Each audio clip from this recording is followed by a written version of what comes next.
Ever since my husband's company found its footing, he morphed into a stranger. His affair with another woman became brazen, as if he didn't care about hiding it anymore. When I confronted him, he dismissed my concerns with a mocking laugh. "You're worthless, living off my earnings. Be thankful I even bother with you," he spat, his contempt oozing with every word. "Get a job if you're so unhappy."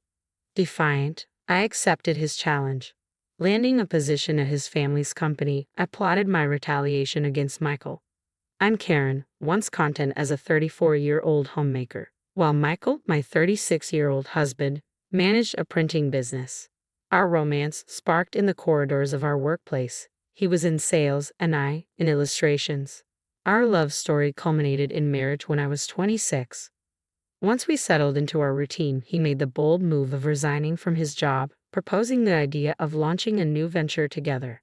Uncertain, I sought counsel from our trusted business partner, Bob, with whom we shared past collaborations. Bob, a seasoned CEO known for his diverse business ventures and adeptness in advertising, readily lent his support. Bob backed our endeavor and even contributed funds. I recounted, "Karen's illustrations have always impressed me," Bob remarked, his praise leaving me humbled.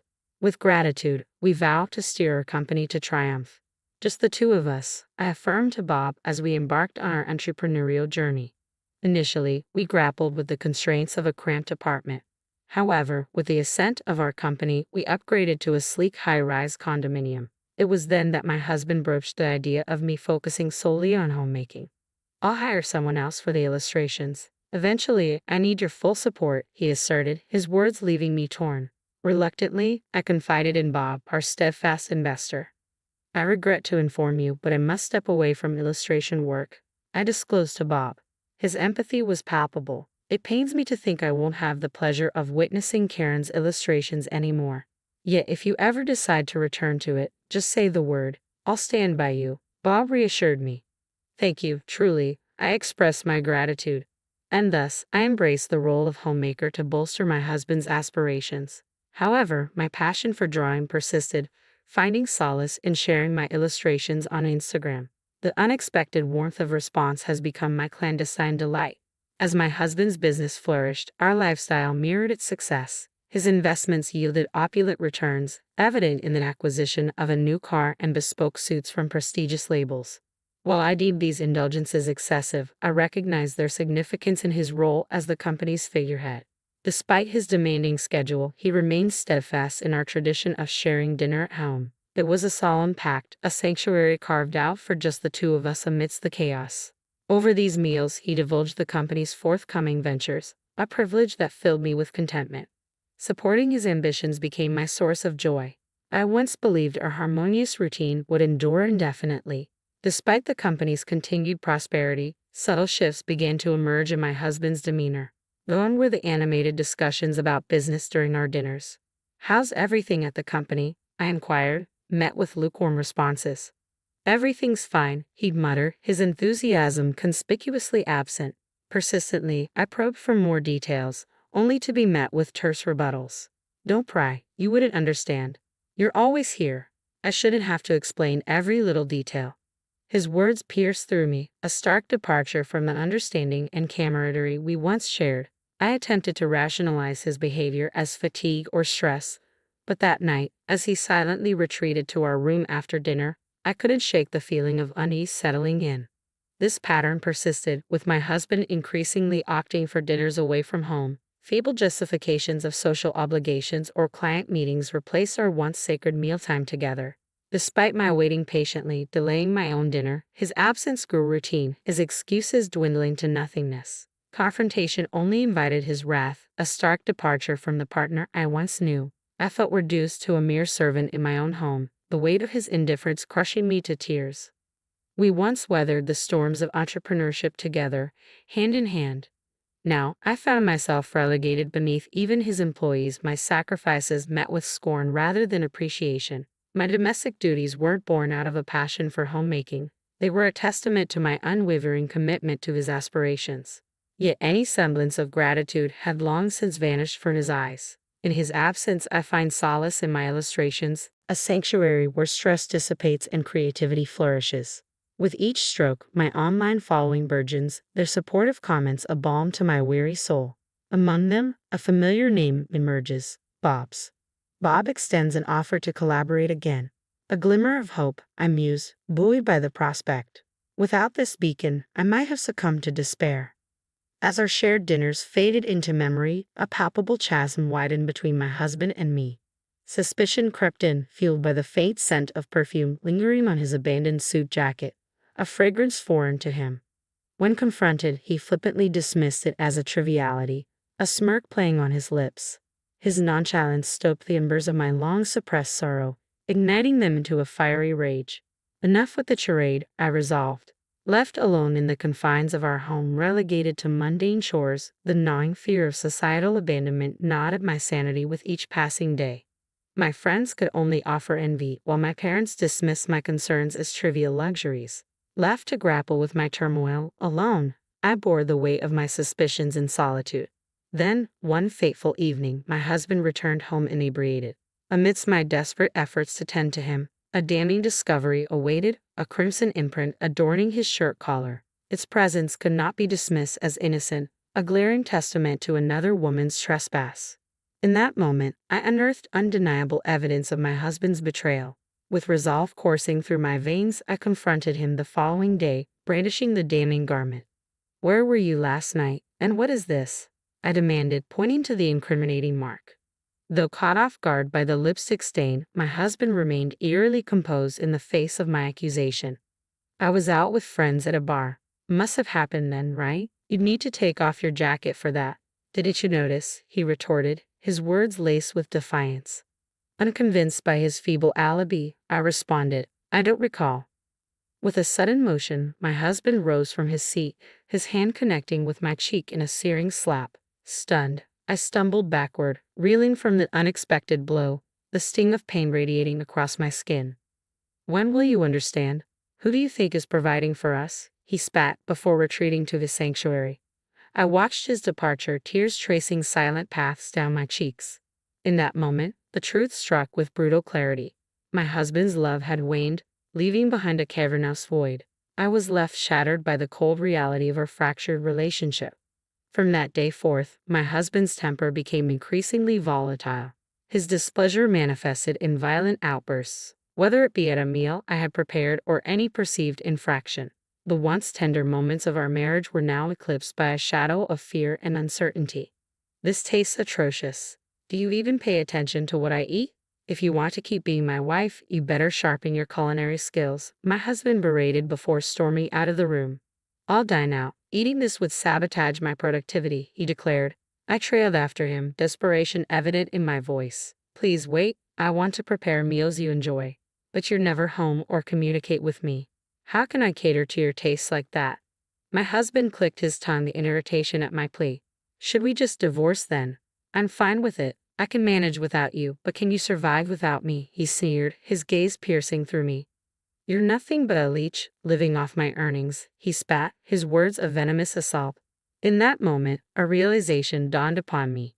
This man was beyond redemption. The compassionate husband I once knew was a relic of the past.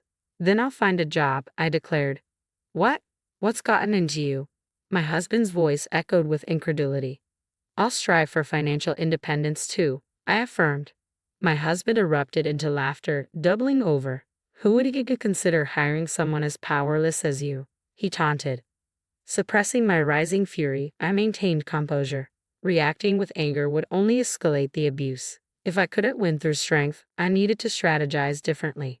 "Fine, do as you wish, but don't neglect your household duties. With your meager earnings, I won't tolerate a neglected home," my husband dismissed, exiting our dwelling.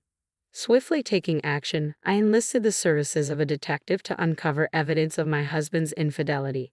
The findings were damning, a trove of incriminating photographs capturing my husband's dalliances with extravagantly dressed women, reveling in drinks and discreet hotel entrances. It was a mosaic of betrayal, with not just one, but several women ensnared in his web of deceit. Yet as I surveyed the evidence and listened to the detective's report, a peculiar calm washed over me. There was no rage, no sorrow, only a pragmatic acknowledgement of the situation. The ostentatious behavior that had once irked me now served as a conduit for undeniable proof.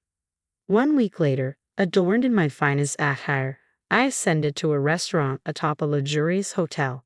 Despite my efforts, I felt out of place amidst the opulent clientele. With a hesitant step, I approached the reserved table, where Bob awaited. My apologies for the delay, I offered, but Bob's warm smile assuaged my apprehension as he motioned for me to take a seat. Karen, no need for apologies. I've been eagerly anticipating our meeting. Your presence is worth the wait, Bob reassured, casting aside any notion of inconvenience. Bob had played a pivotal role in our journey to independence, generously backing us financially when my husband and I decided to venture out on our own. Now, he held a prominent position as the president of my husband's parent company. I'm immensely grateful for your unwavering support during our leap to independence. Your confidence in us meant the world. I expressed my gratitude. Bob chuckled warmly. It was a no-brainer for me. After all, our history together made it an easy decision, he replied. It's evident the company is thriving under your guidance, I observed. A hint of seriousness crossed Bob's features at my remark. Yes, it's progressing well, but today our focus is on your acceptance of my invitation, correct? He redirected, his smile returning to reassure me. Yes, indeed, I affirmed, straightening in my seat and extending a warm greeting. Reflecting on our past interactions, I recalled Bob's genuine admiration for my illustrations. He had been instrumental in providing funding for our venture into independence, recognizing the value I brought to the table. Moreover, he had been the lone voice cautioning against the path of becoming a homemaker. Though we had lost touch, Bob's reemergence in my life through social media rekindled our connection, leading to regular exchanges via email and text messages. You always had a keen understanding of my illustrations, didn't you? I remarked. I've been a fan of your work for quite some time. I'm thrilled you never gave up on illustrating. Your decision to reach out to me caught me off guard, though, Bob confessed. Bob had extended offers for me to join his team as an illustrator on multiple occasions, but my domestic responsibilities had always stood in the way. However, after much contemplation, I had recently made the decision to accept his proposal. In a recent conversation with my husband, Bob had seemed hesitant yet determined, and now, as he locked eyes with me, a sense of anticipation hung in the air. Bob's words hit me like a bolt from the blue. Michael's company has garnered quite a negative reputation, he divulged. What? That's surprising. Michael always spoke so highly of his job. I never imagined this, I mused, taken aback by the revelation. I've been closely involved for a while now, but as the company expanded, the quality of their work took a nosedive. Missed deadlines, errors, and he seems oblivious to it all. Bob lamented. Is this reputation widespread? I inquired, a knot forming in my stomach. The company's rapid growth initially attracted positive attention.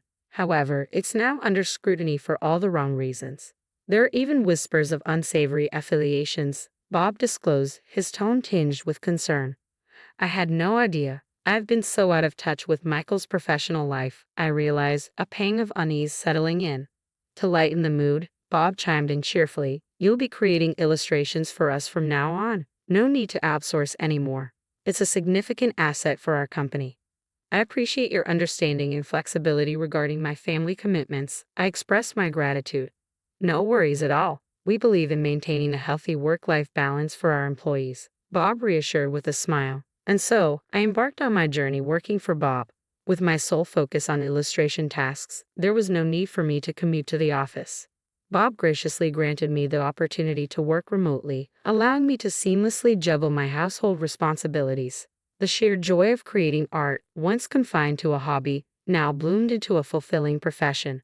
However, amidst the satisfaction of my work, I couldn't shake the longing to have more control over my time, to pursue my passion without constraints imposed by domestic duties and supporting my husband.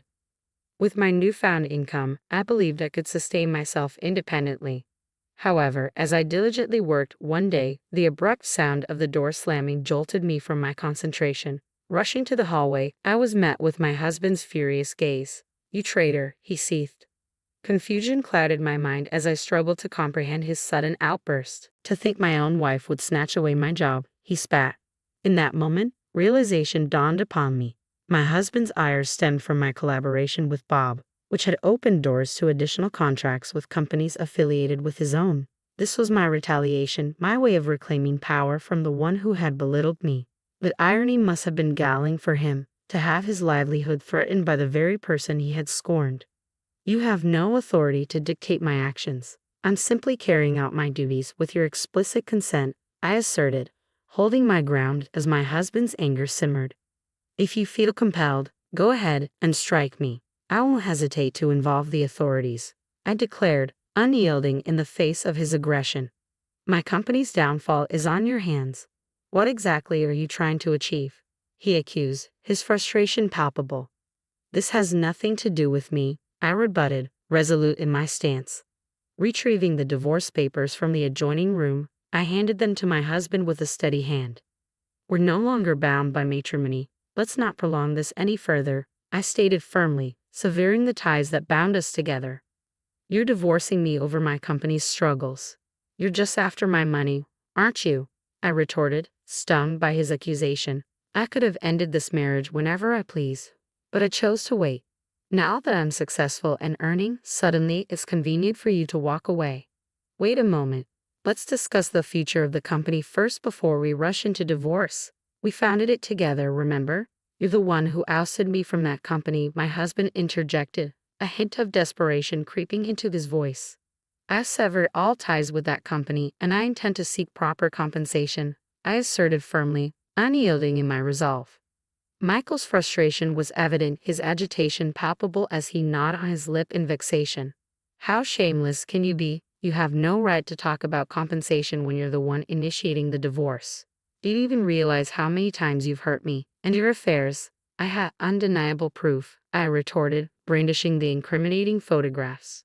As he beheld the evidence of his infidelity, my husband's facade crumbled, and he sank to his knees, pleading with desperation. Please, I beg of you. The company's on the brink of collapse. I can't handle the added burden of compensation or a divorce. I need your support now more than ever. Everyone has abandoned me the moment they caught wind of our troubles.